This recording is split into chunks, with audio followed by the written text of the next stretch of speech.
4 துறவிகள் என்ன பண்ணாங்களாம், இன்னைக்கு பூரா நாம பேசக்கூடாது.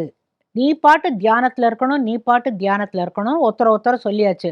இது பார் நீ தான் ரொம்ப பேசுவ, வாய திறக்காம பேசாம இரு அப்படின்ன உடனே, சரி அப்படின்னு அங்க ஒரு மெழுகுவத்தி ஏத்தி வச்சுட்டு 4 பேர் இப்படி உட்காந்துக்கிட்டாங்களாம். உட்காந்துக்கிட்டு, கண்ண மூடுங்க எல்லாரும். பேசக்கூடாது இன்னைக்கு சாயங்காலம் வரைக்கும் அப்படின்னு சொல்லிட்டாங்க. கண்ண மூடிட்டு இருந்தவர்ல ஒருத்தர் லேசா கண்ண திறந்தாரு. அந்த மெழுகுவத்தி காத்துல அப்படியே ஆடிச்சு, டொக்குன்னு அணைஞ்சு போயிடுச்சு. மெழுகுவத்தி அணைஞ்சு போச்சே அப்படின்னாரு அவரு. இந்த அடுத்தவர் என்ன சொன்னாரு, நம்ம பேசக்கூடாதுன்னு சொன்னேன்ல. 3ஆம் அவர் என்ன சொன்னார் தெரியுமா, இருந்து இருந்து நான் உறுதி உங்களோட எடுத்துக்கிட்டேனே அப்படின்னாராம்.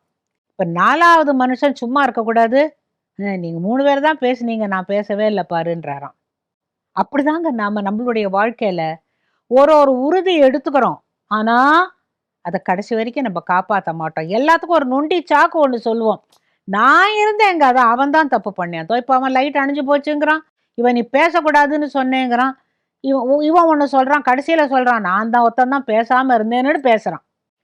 நம்மளை அறியாமலேயே எடுத்துக்கொள்கின்ற உறுதியை நாம் காப்பாற்றுவதில்லை.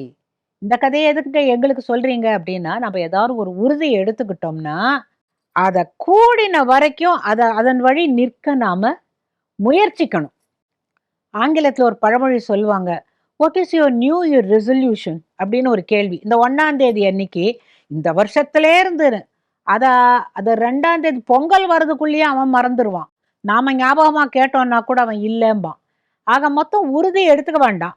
உங்களால முடியும்னா உறுதியை எடுத்துக்கங்க, அதன்படி நிற்கணும்.